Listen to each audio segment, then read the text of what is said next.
Bueno, hermanos,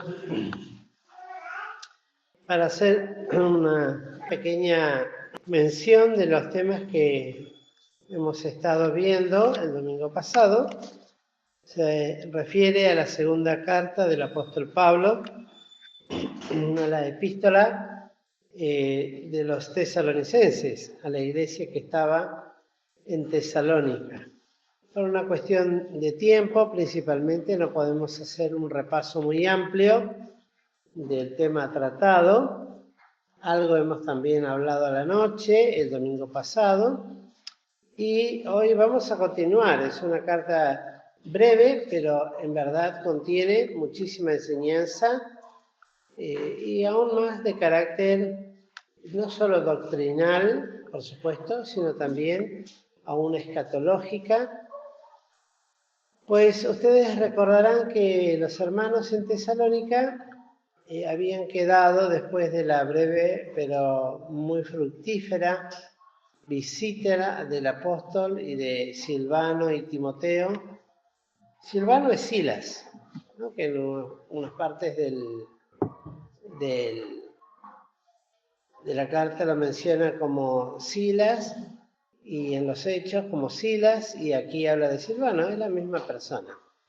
El apóstol y estos dos estudiantes, podríamos decir, y preparándose para el ministerio, tuvieron una breve visita a esta iglesia. El apóstol Pablo tuvo que retirarse en su momento por cuestiones de persecución y de querer meterlo preso, propiamente, castigarlo por parte de los judíos. Entonces huye, primeramente va a Berea y de Berea se va a Corinto, y en Corinto recibe la llegada, porque mientras él se iba, sin embargo dejó en Tesalónica a Timoteo para que atendiese, viese las distintas necesidades y lo que podía faltarles. En cuanto a la instrucción y afirmar en ellos las distintas doctrinas. Y hubo una particularmente que quedó muy, que para ellos les resultó difícil llegar a entender y a discernir, que eran con respecto principalmente a la segunda venida de Cristo.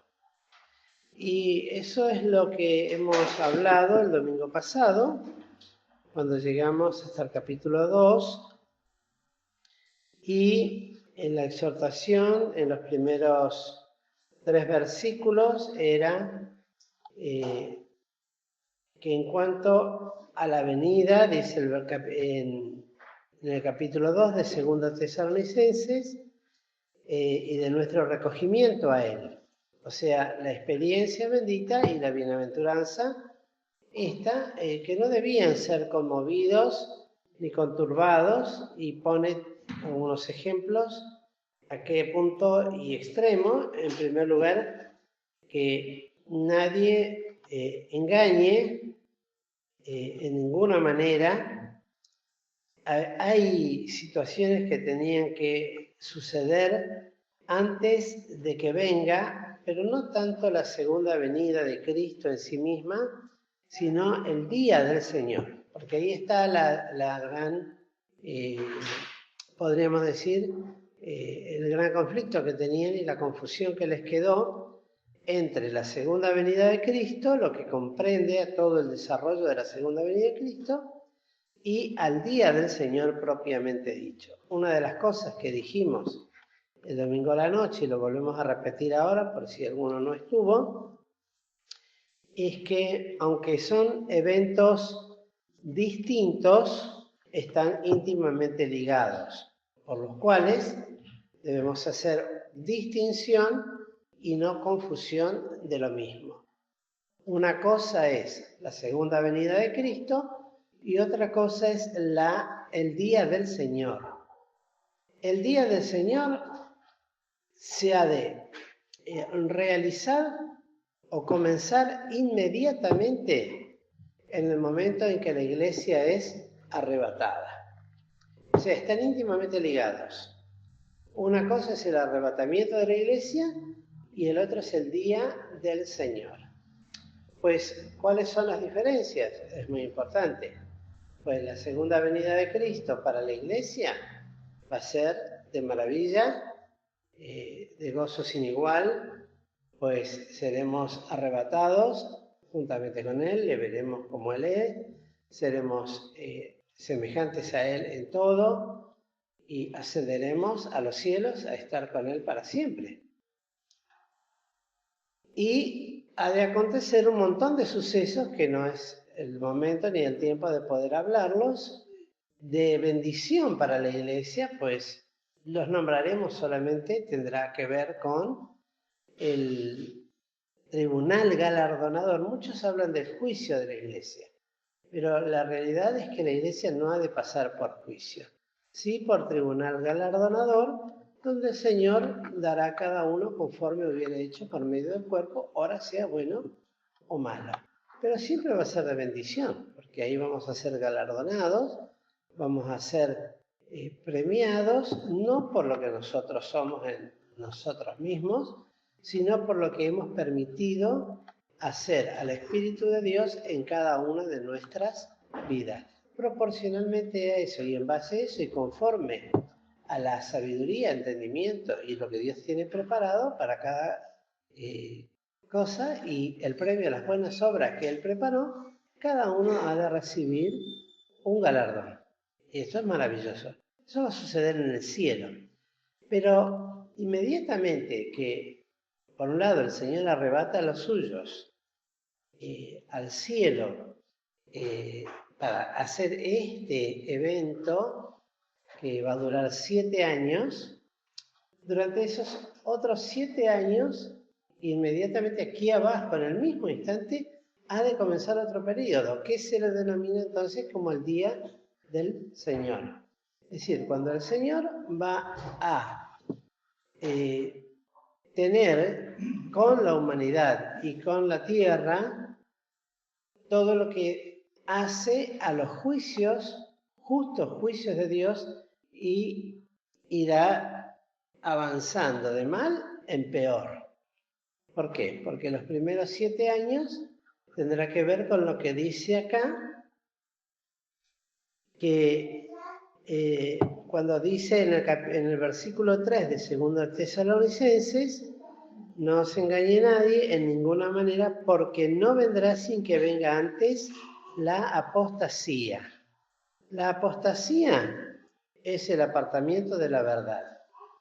Y no se refiere a una persona en particular, sino que va a ser un tiempo muy extraordinario, absolutamente extraordinario, que va a marcar la humanidad. Es un apartamiento, en verdad, generalizado de toda la humanidad, que ya viene, podríamos decir, en todas las cosas que podemos ir viendo y observando, un continuo avance a esa perdición. La humanidad está como en una cuesta abajo, rodando en su caída. Y espera, ¿cómo? Perdición acelerada. Exactamente, gracias, Alfredo. Una perdición acelerada. Y va camino a eso. Lo podemos ver en todos los aspectos, morales, espirituales, físicos, astronómicos, climatológicos.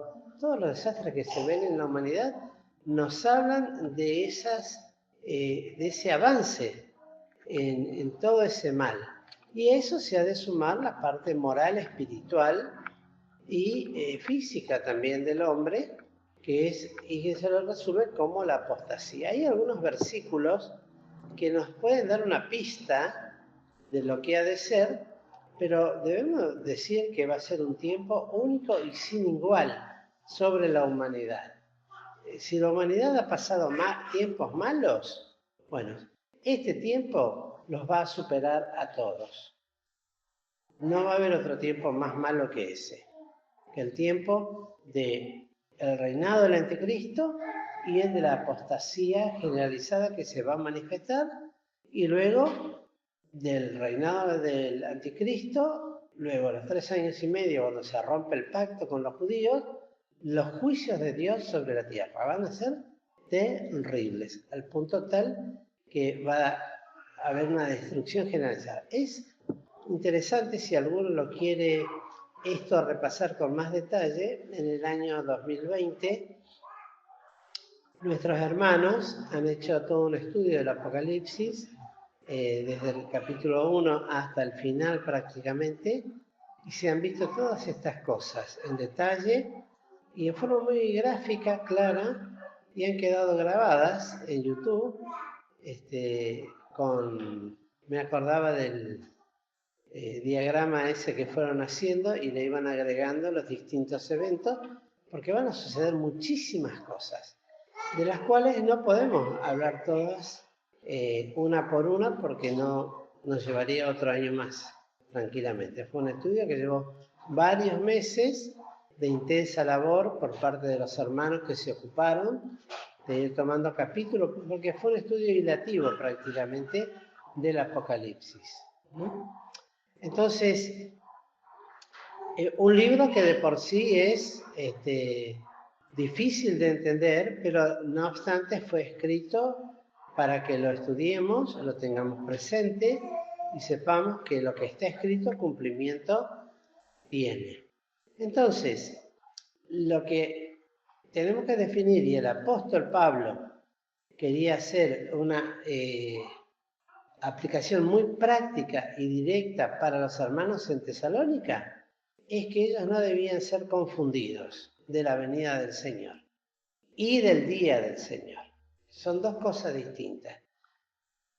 No confundir, porque ustedes recuerden, a ver si me ayudan, ¿no?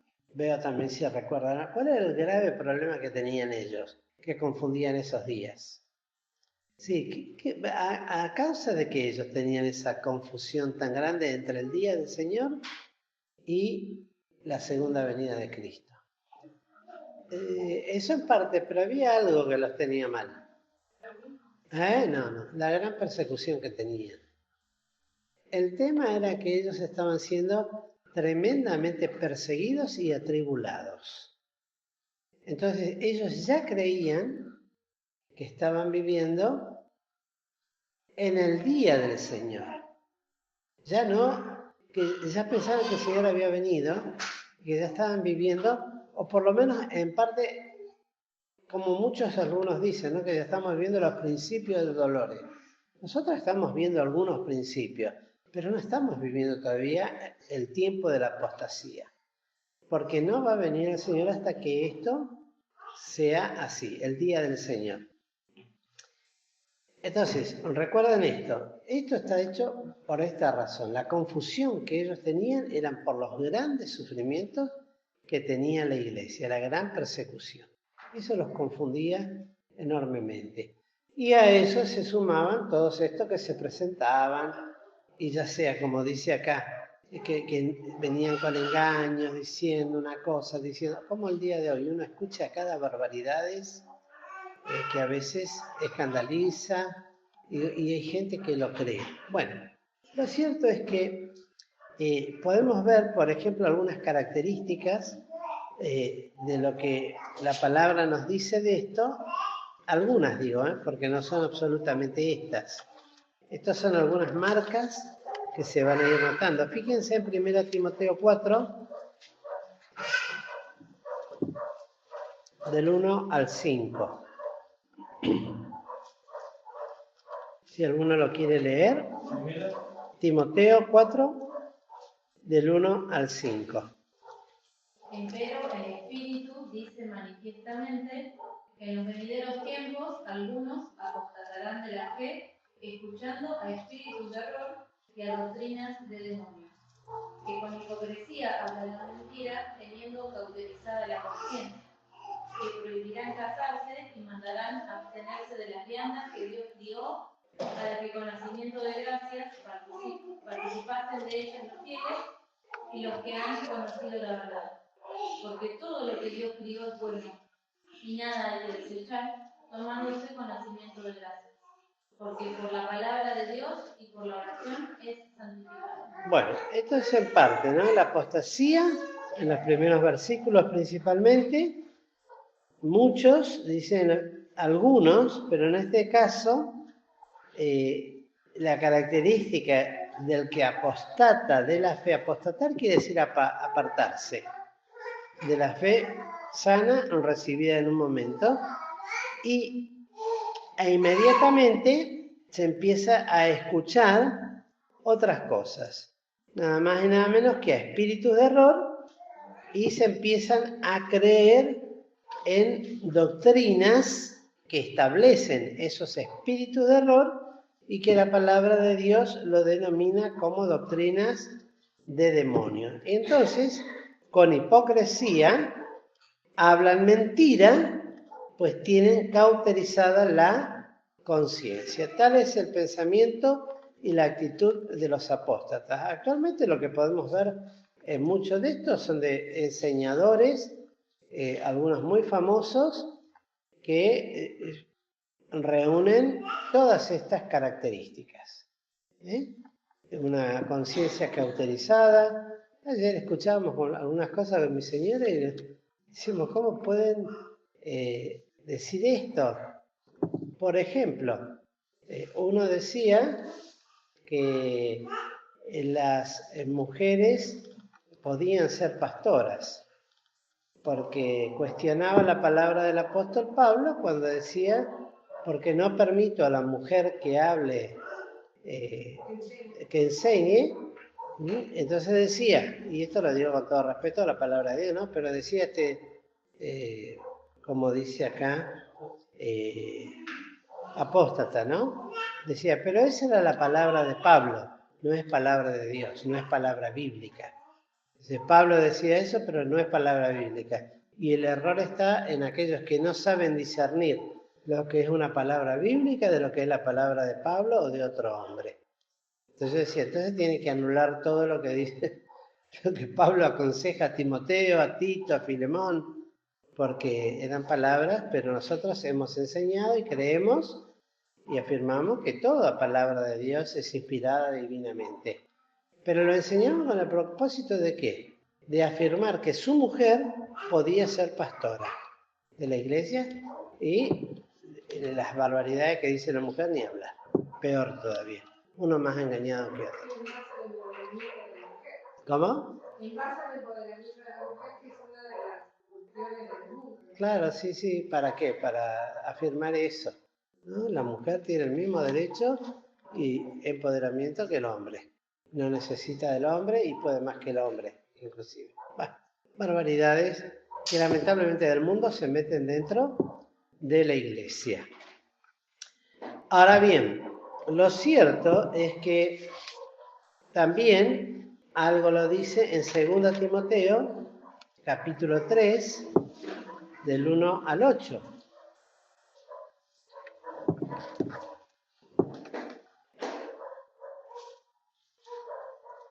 Esto también sepa que en los postreros días vendrán tiempos peligrosos, que habrá hombres amadores de sí mismos, avaros, vanagloriosos, soberbios, detractores, desobedientes a los padres, ingratos, sin santidad, sin afectos, desleales, calumniadores, destemplados, crueles, aborrecedores de lo bueno, traidores, arrebatados, hinchados, amadores de los deleites más que de Dios, teniendo apariencia de piedad, mas habiendo negado la eficacia de ella, y a estos evita. Hasta aquí, padre, hermano. Pero fíjense las características, eso es lo que estamos viviendo hoy, lo que estamos viendo, en muchos, no en todos, absolutamente.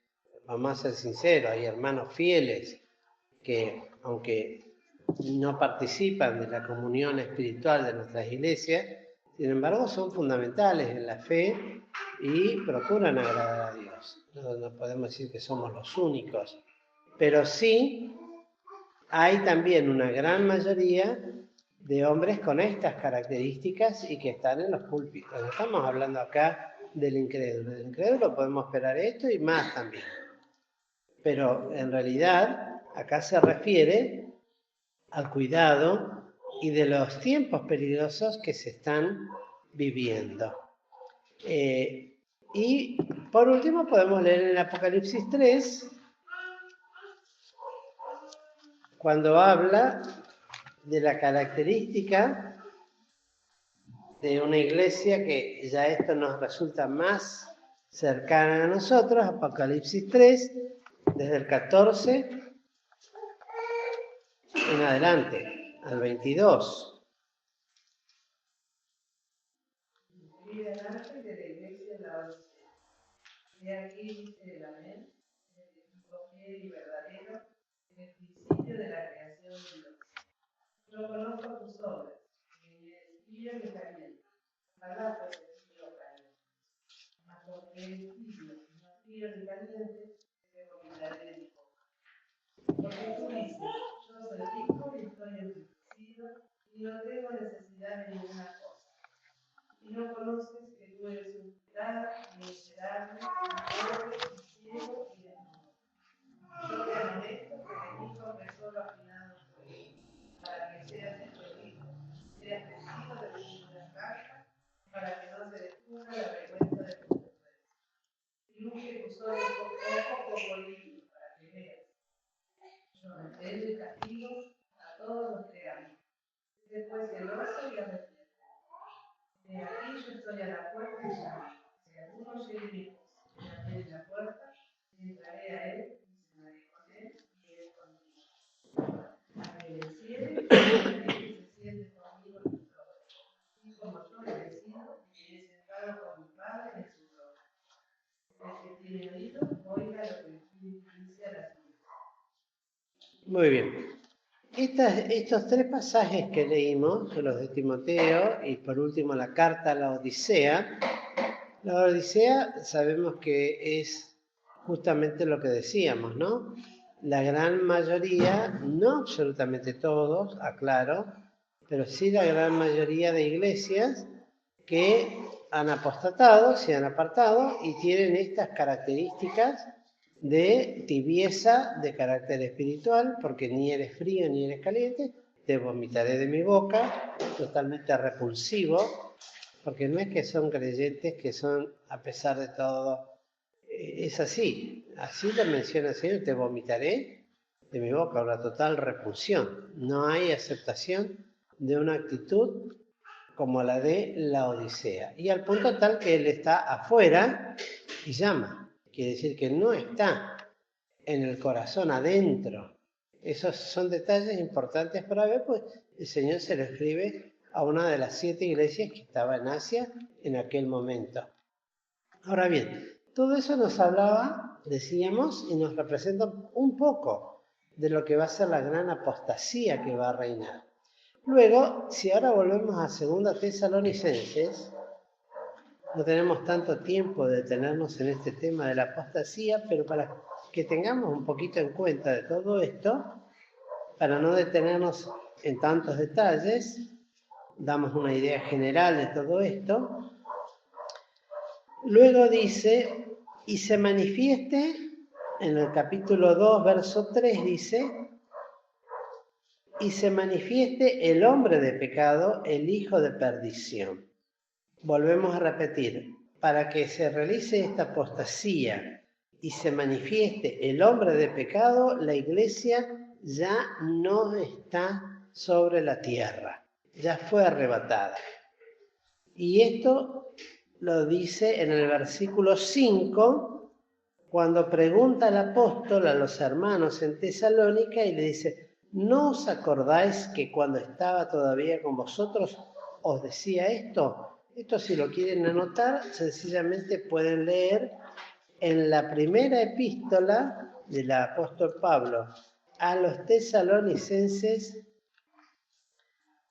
capítulo 4, desde el versículo 13 al 18, ahí se habla de lo que el apóstol Pablo hablaba de la segunda venida de Cristo, de la primera etapa de esa venida, cuando seamos recogidos junto a Él, como dice en el versículo 1 del capítulo 2 de 2 Tesalonicenses, cuanto a la venida de nuestro Señor Jesucristo y nuestro recogimiento a Él. ¿No os acordáis que cuando estaba todavía con vosotros os decía esto? Bueno, Eso tiene que ver con lo que dice acá en 1 Tesalonicenses 4, del 13 al 18. Pero luego continúa hablando de la manifestación de un hombre en particular, que se lo define acá como el hombre de pecado, el hijo de perdición. La siguiente exposición, yo la tomé del libro de la síntesis que nosotros tenemos y de la cual nosotros tomamos y creemos las doctrinas que allí están ordenadas temáticamente, en este caso con respecto a esta experiencia de la segunda venida de Cristo, de la manifestación. Es toda la parte, y está en la página 76 de la síntesis. Y entonces hay un párrafo pequeño nada más que lo voy a mencionar, que se refiere a esta expresión del apóstol cuando habla y dice aquí de el hombre de pecado y el hijo de perdición. La realidad es que la iglesia ha sido arrebatada y nos dice que fue puesta para salvación y no para condenación o castigo. Por lo tanto, no tendrá que ver lo que aquí va a suceder en el día del Señor. Vuelvo a repetir, cuando se arrebata la iglesia, es la segunda venida de Cristo, la primera etapa. Inmediatamente, aquí sobre la tierra continúa otro proceso que se denomina el día del Señor. ¿Entienden? Uno va arriba, que es la iglesia de Cristo, la humanidad sin Cristo queda sobre la tierra y tendrá que vivir los tiempos que vienen, que van a ser 7 años tremendos. Bueno, ahí empieza a manifestarse inmediatamente lo que ya está obrando. Algunos cuestionan esto, hermanos queridos, al punto tal que dicen que este hombre de pecado, que no es otro que el Papa, algunos ya hablaban en su momento que el Papa Francisco era el anticristo, ahora se murió y siempre, ¿se acuerdan lo que dijimos, que hicimos hincapié el domingo pasado, ¿no? Tantos vaticinios. Y es lo que pasa. La realidad es que estas cosas no van a acontecer hasta que la iglesia no sea arrebatada. Ahí se va a manifestar. Y por supuesto hay otras doctrinas que, ¿cómo se llama? Cuestionan y refutan totalmente de que pueda llegar a ser alguien que no sea del pueblo de Israel. El que se siente en el trono de Dios y que se haga adorar como Dios y que los judíos lo adoren. Vos corregime cualquier cosa que lo estudiaste más profundamente todo este tema, ¿no? No tengo problema. Lo cierto, entonces decía que este hombre de pecado tiene que ver con una trinidad de maldad. ¿Por qué? Porque cuando ya no esté, y bien lo dice aquí la palabra de Dios, y lo define de esta manera en el versículo 3, ¿no? Luego de la apostasía se manifiesta el hombre de pecado, el hijo de perdición, que ha de tener una actitud totalmente opuesta a Dios y violenta, oponiéndose, en el versículo 4, y levantándose contra todo lo que se llama Dios, o que se adora, tanto que se siente en el templo de Dios, como Dios haciéndose parecer a Dios. Y esto no es nada más y nada menos que lo que la palabra de Dios lo define, por ejemplo, en 1 Juan, capítulo 2, verso 18, si quieren leerlo. 1 Juan, capítulo 2, verso 18.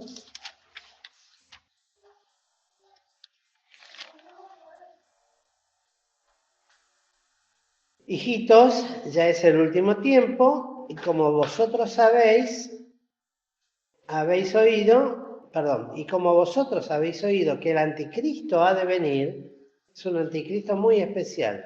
así también al presente han comenzado a ser muchos anticristos, por lo cual sabemos que es el último tiempo. Anticristo es todo lo que se levanta en contra de Dios. No es un anticristo. Hubo muchos anticristos a lo largo de la historia. Y grandes hombres, malos, por supuesto, que se levantaron contra él. Pero todo aquel que se levanta contra el Espíritu de Cristo es un anticristo. Pero este es uno muy particular, que va a tener esta arrogancia y este propio autonombramiento, ¿no? De hacerse pasar por Dios, querer hacerse adorar como Dios, sentarse en el templo de Dios, y eso está hablando del templo que está en Israel, no en el Vaticano. El otro día escuchaba a un hombre que en un sentido es fiel en algunas cosas, pero en otras se equivoca conforme a estos hechos escatológicos. Porque una de las cosas que dice, por ejemplo, para que ustedes tengan en cuenta a veces cómo el hombre puede errar, porque dice, no, pero si la iglesia es quitada y es quitado el Espíritu Santo, cuando entonces, ¿quiénes van a predicar el Evangelio sobre la tierra? Porque no se puede predicar el Evangelio sin el Espíritu Santo. Y tiene razón. Lo que podríamos añadir a esto es que hay dos elementos que no tienen en cuenta. El primero, que Dios es omnipresente y es absolutamente, ¿cómo se llama también? Y es Dios. Y puede estar en el cielo y en la tierra. Y lo real es que aunque el Señor Jesús y el Espíritu Santo son retirados juntamente con la Iglesia, no obstante, permanecen en el cielo, pues tienen que pasar los eventos celestiales, pero también tienen la capacidad, por ser Dios, de seguir obrando aquí sobre la tierra en forma particular, podríamos decir, ya no generalizada como ahora, y que aquellos que queden y se den cuenta que se equivocaron y en ese momento tengan la experiencia de creer en Cristo como su Salvador, viendo los eventos que van a acontecer, bueno, sean salvos también. Son los salvos de la gran tribulación, que van a ser miles, millones de personas que van a quedar y se van a dar cuenta en ese momento. El costo, por supuesto, siempre lo decimos, va a ser que van a tener que dar sus vidas por el testimonio de Jesucristo, así lo dice. Y el Señor se lo dice a aquellos que en un pasaje del Apocalipsis dicen, Señor, ¿hasta cuándo no vengarás la sangre de tus santos? Y el Señor les dice que tengan un poco más de paciencia, los viste con vestiduras de lino fino, que es la vestidura de los santos, y que tengan paciencia porque todavía tenía que haber muchos más muertos a causa del testimonio de Jesucristo.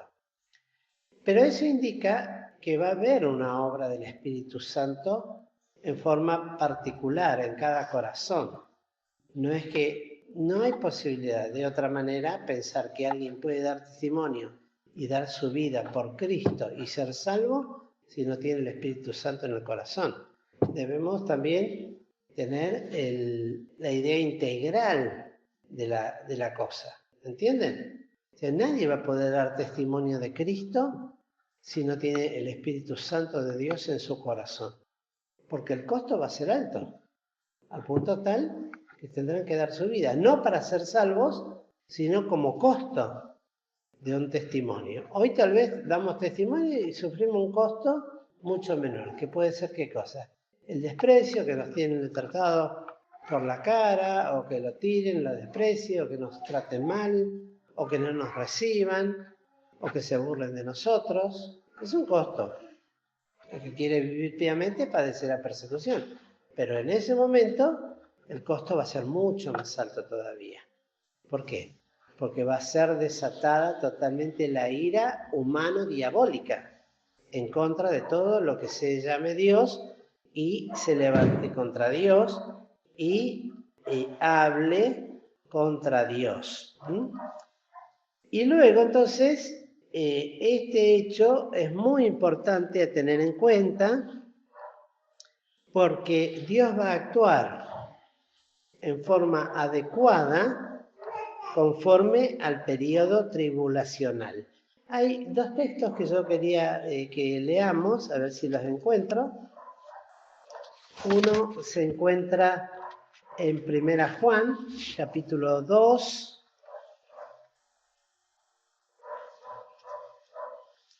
del versículo 20 al 23,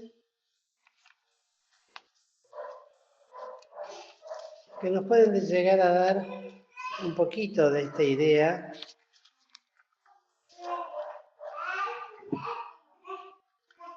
Primera Juan 2, del 20 al 23, cuando dice, mas vosotros tenéis la unción del Santo y conocéis todas las cosas. No os he escrito como si ignoraseis la verdad, sino como a los que la conocéis y que ninguna mentira es de la verdad. ¿Quién es mentiroso sino el que niega que Jesús es el Cristo? Este tal es anticristo, que niega al Padre y al Hijo. Cualquiera que niega al Hijo, este tal tampoco tiene al Padre. Cualquiera que confiesa al Hijo, tiene también al Padre. Esto ubiquémoslo en el tiempo de la tribulación y de la persecución de aquellos que todavía siguen dando testimonio, que puede llegar a ser un familiar nuestro, un conocido, al que le hemos hablado el testimonio, pero no hizo caso en su momento, demoró, dejó pasar el tiempo, lo tomó el arrebatamiento de la iglesia, se le fue toda la familia, se le fueron todos los amigos, y él se quedó o ella se quedó, y de repente, o como dice el Señor Jesucristo, uno será tomado y el otro será dejado. Eso va a suceder. Y ahí entonces va a tener esa experiencia de salvación. Dios no se la va a negar. Y es muy similar también a la experiencia de antes de la dispensación de la gracia, cómo el Espíritu Santo actuaba en forma individual, no generalizada. En aquellos entonces eran sobre los sacerdotes, los reyes y los profetas. En este caso va a ser sobre aquellos que en ese momento se le abren los ojos, se dan cuenta de lo que están viviendo, porque suele suceder, ¿no? Como al hijo pródigo, de repente sentado en medio del barro del chiquero, se dio cuenta de que dijo, ¿qué hago aquí? ¿Qué hago en este lugar? ¿Nunca les pasó eso? De repente están en un lugar que no tenían que estar, en el momento que no tenían que estar, haciendo lo que no tenían que hacer, y se dan cuenta y dicen, ¿qué estoy haciendo acá? Este no es mi mundo, como decía uno, ¿no? Bueno, en aquel momento va a ser trágico. Pero no obstante, esta palabra se cumple. Y especialmente, cualquiera que niega al Hijo, este tal tampoco tiene el Padre. No se puede negar al Hijo y tener al Padre Celestial en el corazón. Y los que confiesen al Hijo es porque tienen al Padre, y para tener al Padre y al Hijo y poder confesarlo, es principio de principios tener la presencia del Espíritu Santo en el corazón. Y ahora vamos a leer en Mateo capítulo 10,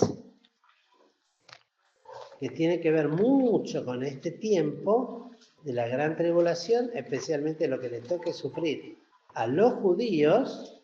Mateo 10, vamos a leer del 16 al 20. He aquí yo os envío como ovejas en medio de lobos. Sed pues prudentes como serpientes y sencillos como pájaros. Hasta el 20. Guardaos de los hombres, porque os entregarán en concilios y en sus sinagogas os azotarán. Y aun a príncipes y a reyes seréis llevados por causa de mí, por testimonio a ellos y a los gentiles. Mas cuando os entregaren, no os apuréis por cómo o qué hablaréis, porque en aquella hora os será dado qué habéis de hablar. Porque no sois vosotros los que habláis, sino el Espíritu de vuestro Padre que habla con vosotros. Bueno, eso es lo que va a suceder con los que den testimonio en aquel entonces. Ya el Señor se los profetizaba, ¿no? Ser llevados presos, cautivos, os entregarán, y después si ustedes leen la denuncia de los padres contra los hijos, etcétera, etcétera. Pero es muy claro el Señor, nunca engañó a nadie con respecto a esto. Y esto tiene que ver justamente con esta experiencia que acá les venía diciendo en el periodo de la Gran Tribulación y de lo que van a tener que pasar todos aquellos que han de pasarla particularmente. Y por otro lado también, para dar un detalle de esta trinidad de maldad, que es tan importante conocerla, y es importante, pero miren, a mí me ha ocurrido algo, no una experiencia brutal ni nada, pero sí como reflexión de pensamiento, ¿no? Hay quienes se afanan tanto, y no es que está mal estudiarlo, pero se afanan tanto en saber lo que va a suceder en aquel entonces, que pierden de vista otros temas que son para nosotros tan importantes, pues van a formar parte de nuestra formación para el futuro. Y me recordaba de la palabra del apóstol Pablo, cuando les decía a los corintios, porque no me propuse saber algo entre vosotros, sino a Jesucristo y a este crucificado. Entonces, para nosotros, hermanos, la realidad, lo importante es llegar a conocer a nuestro Padre Celestial, a nuestro Dios y Salvador, a su Hijo Jesucristo y a este crucificado. Y llegar a tener las experiencias de vivir conforme Él quiere que vivamos.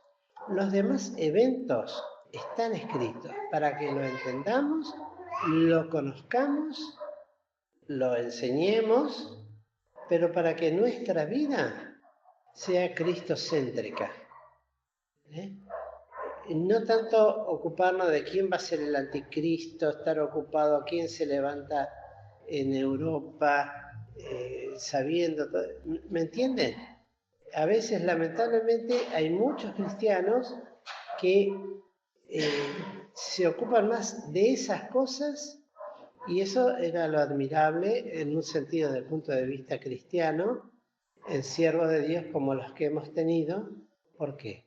Porque han buscado otra perspectiva desde el punto de vista cristiano de ahondar en experiencias de carácter espiritual, con el Señor, en la vida cotidiana. Como le decía el domingo pasado, viene el Señor, cuando viene descansemos, cuando venga va a venir, pero que nos tome preparados, velando y orando. No preocupados qué día va a venir, sino que sabemos que viene, ya está a punto. Ahora, ¿cómo tengo que estar para ese día? Cuando venga, vendrá, y bienaventurado ese día. Pero no afanarnos para centralizar todo nuestro conocimiento, porque lamentablemente hay gente que se ocupa tanto de eso y se olvida de los fundamentos básicos, como dice, o de aquellas cosas que son fundamentales para la vida cristiana y que hacen al vivir. Para Pablo no había otra cosa que conocer a Cristo y a este crucificado. Él les recordaba esto. Después el capítulo continúa diciendo, esto que estamos leyendo, todas las cosas que le han de ocurrir a los que han de quedar en ese tiempo. Desde el versículo 7 en adelante, Luego habla justamente y dice, y ahora vosotros sabéis en el 6, lo que impide para que a su tiempo se manifieste, porque ya está obrando el misterio de iniquidad. Solamente espera hasta que sea quitado del medio el que ahora impide. Entonces, nosotros creemos que lo que ahora impide es la presencia real del Espíritu Santo sobre la tierra y la iglesia de Jesucristo, que es la sal de la tierra, es lo que preserva todavía la presencia de cada uno de los creyentes, el testimonio de cada uno de los creyentes en la vida cotidiana, en lo que le rodea, en el lugar que está, en el lugar que ocupa. Quiera o no, es lo que en Isaías decía, el enemigo vendrá como un río, mas el Espíritu de Jehová levantará bandera contra él. Es lo que todavía contiene a ese avance irrefrenable de ese río, ese misterio de iniquidad. Es la iglesia de Jesucristo, es la presencia del Espíritu Santo. Y a Pablo no le preocupaba otra cosa más que saber entre los corintios. No dice, porque no me propuse otra cosa entre vosotros que saber del anticristo, quién es, cuándo vendrá, de dónde saldrá, quién es. Ya lo que está dicho en el Apocalipsis está dicho. Juan decía, sabemos que es el último tiempo, el anticristo, y de hecho ya hay muchos anticristos, pero decía e insistía sobre que tenemos que vivir en esta vida como Él es. Esa es la realidad para el creyente. Y por otro lado, entender que mientras nosotros estamos acá, esas cosas no se van a producir. La iglesia es el freno, es la sal de la tierra, es la luz del mundo, cada creyente. Y esas cosas están, no pueden ser cambiadas y no van a ser cambiadas. Y luego dice, una vez que nosotros seamos quitados, entonces en el versículo 8 será manifestado aquel inicuo. Ahí se manifestará. El resultado, miren, en este versículo 8 ya se revela la segunda etapa de la segunda venida de Cristo, al cual el Señor matará con el espíritu de su boca y destruirá con el resplandor de su venida. Eso va a ser luego que en el cielo ocurrieran los eventos celestiales ya mencionados y en la tierra haya pasado los 3 años y medio del reinado del anticristo y los 3 años y medio del juicio divino contra la humanidad y los distintos eventos catastróficos que van a ser. Bueno, cuando Cristo descienda con su iglesia, el anticristo va a pasar esto. El Señor lo va a matar, destruirá, ¿no? Hay pasajes que hablan claramente de cómo es tomado tanto él como el falso profeta. Satanás es atado por 1000 años, todos eventos que han de decir, para que el Señor pueda reinar sobre la tierra. Este inicuo cuyo advenimiento es según operación de Satanás. Él, el falso profeta, que con grande potencia, señales y milagros de mentirosos, engañarán a muchos. Y con todo engaño de iniquidad en los que perecen. Es tal el grado de engaño. ¿Y por qué? Por cuanto no recibieron en la verdad, el amor de la verdad para ser salvos. Por tanto, pues, les envía a Dios operación de error para que crean a la mentira. Es un juicio de Dios.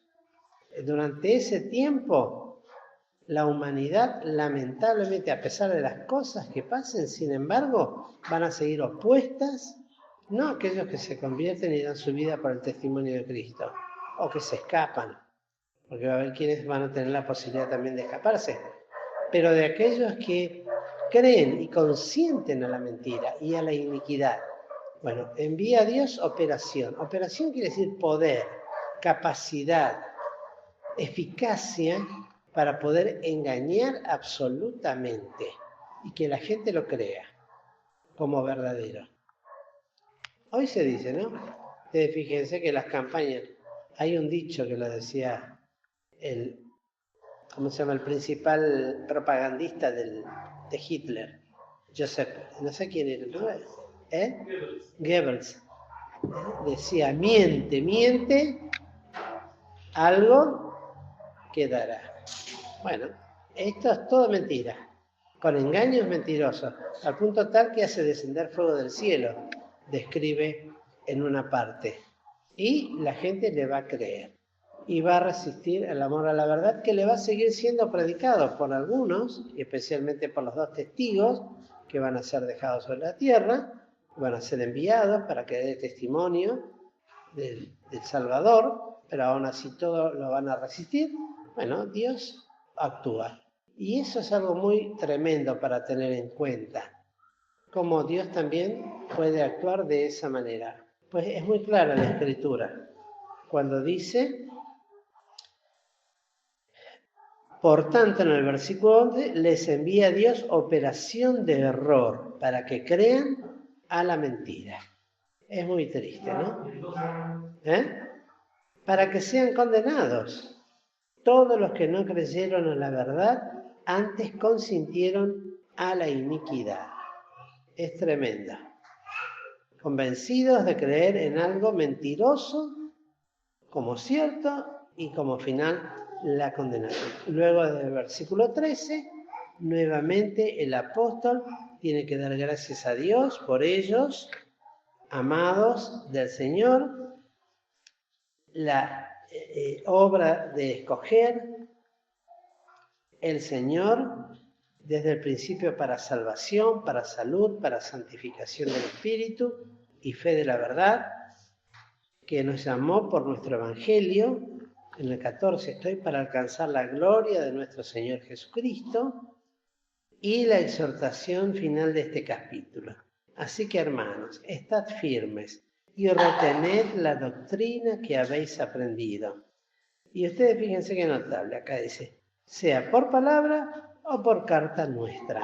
Anteriormente decía, al comenzar este capítulo, en el capítulo 2:2, luego dice, no os conturbéis ni por espíritu, ni por palabra, ni por carta como nuestra. Y acá, sin embargo, ya hablándoles al final, les dice, estad firmes, retened la doctrina que habéis aprendido, sea por palabra o por carta nuestra, no dice como nuestra. Las cartas que son reconocidas como fieles e inspiradas, esas debían retener la palabra que les era enseñada. Y habría otras cosas para decir, pero bueno, se nos va el tiempo. Y el mismo Señor nuestro Jesucristo, y Dios y Padre nuestro, el cual nos amó y nos dio consolación eterna y buena esperanza por gracia. Mire todo lo que nos ha dado. El Padre nos dio, nos amó, nos consoló en forma eterna y una esperanza por gracia. Y en el último versículo, consuele vuestros corazones y os confirme en toda buena palabra y obra. Ser confirmados, queridos. No ser engañados por todas estas cosas que sí, van a ocurrir, pero ni a ellos les ocurrió en su tiempo, ni todavía a nosotros. Tal vez nosotros estamos más cerca de ese tiempo, porque ya el tiempo es cumplido.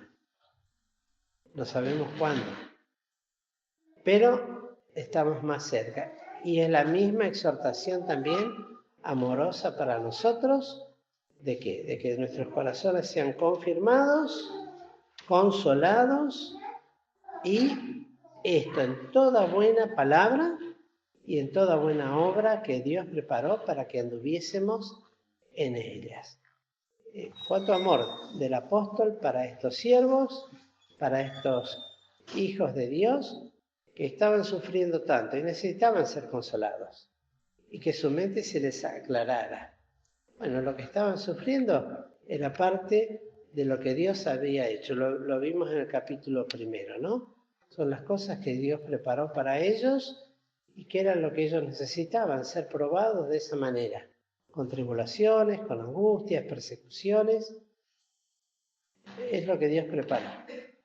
Y lo que debemos siempre también tener en cuenta, que Dios no es injusto, que no va a dar más que aquello que podemos sobrellevar. Porque algunos de pobres tesalonicenses, tan fieles que eran y tanto que les tocó sufrir. Bueno, el Señor sabe por qué. Y no porque sean malos, sencillamente porque era lo que Dios permitió para ellos y eso será premiado. Y eso será de bendición para ellos. Y, como les sucedía a los apóstoles, se gozaban de padecer por Cristo porque eran tenidos por dignos de padecer por el nombre de Jesucristo. Esa visión solamente la puede tener alguien que tiene al Padre, que tiene el Hijo y que puede dar testimonio de la verdad. Es un hecho de fe notable, verdadero y real, ¿verdad? Y juntamente con la prueba nos va a dar la salida. Y juntamente con las pruebas que yo tenía, bueno, el apóstol se ocupó de escribirles. Después hay otras enseñanzas generales que se las da la iglesia, pero que tienen todo que ver con esto. Que el Señor pues nos bendiga y nos ayude a entender que nuestra principal vocación en este tiempo tiene que seguir siendo esta.